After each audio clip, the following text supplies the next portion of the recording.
What are fees-free students actually studying? Medical and business courses, it seems, are the primary beneficiaries of Labor's flagship policy.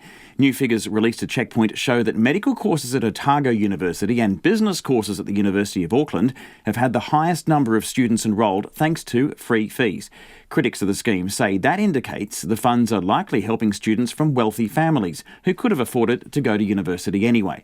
But the Education Minister says the government won't cherry-pick which courses are fees-free. Nita Blake-Person with this story.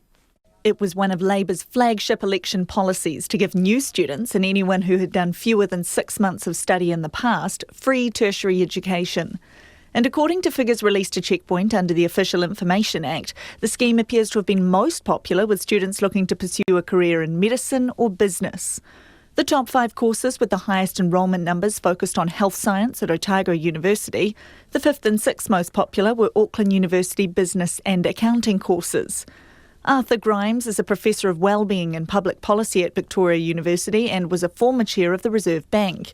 He says it's not surprising the numbers are skewed towards larger courses, but it paints a picture about who is likely benefiting from the fees-free scheme. Those kinds of courses tend to draw on students who've been in sort of upper decile schools, if you like, people coming from richer family backgrounds. So a lot of the money is going to students who are from reasonably wealthy backgrounds.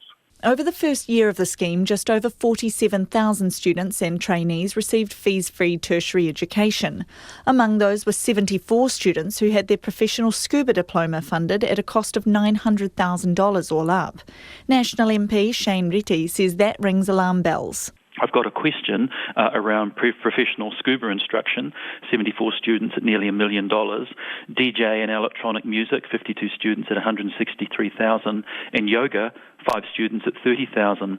I'm aware of the Immigration New Zealand skills shortage list. I do not see scuba diving, DJing and yoga on the New Zealand skills shortage list. Dr Reti says while there may be value in such courses, he's sceptical. That may still be okay if they are scuba instructors who then generate revenue, generate income, maybe work themselves, maybe teach others. Then there's actually a logical explanation for that. It still seems like a lot of money.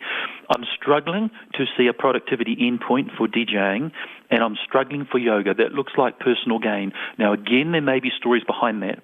Maybe these are teachers who will then, or future teachers, who will then set up their own studios and be revenue generating and provide a service to the community and the people of New Zealand. So there may be some explanations underneath that. I'm uncertain, and I'd like to see the data, and I'm suspicious. Arthur Grimes says there are questions about the value of the whole scheme.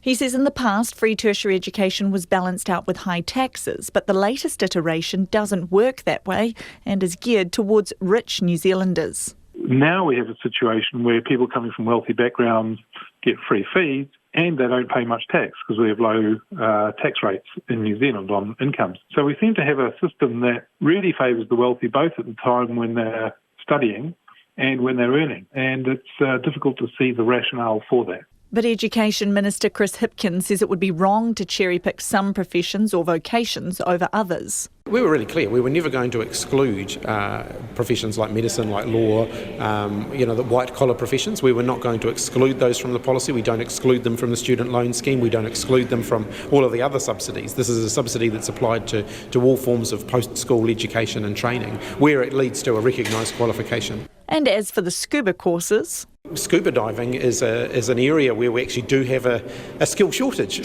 believe it or not. There are industries that require scuba diving. So industries with underwater infrastructure are often reliant on a scuba diving workforce, and it's not a particularly large workforce. Labor's original policy was to extend the initial 1 year fees free to cover 2 years' worth of fees after 2020 and then 3 years' worth from 2023. As yet, there is no funding allocated for that post-2020 rollout, and Education Minister Chris Hipkins says no decisions have been made. Mō te hōtaka o te ahi pōnei, ko Nita Blake-Person, aho.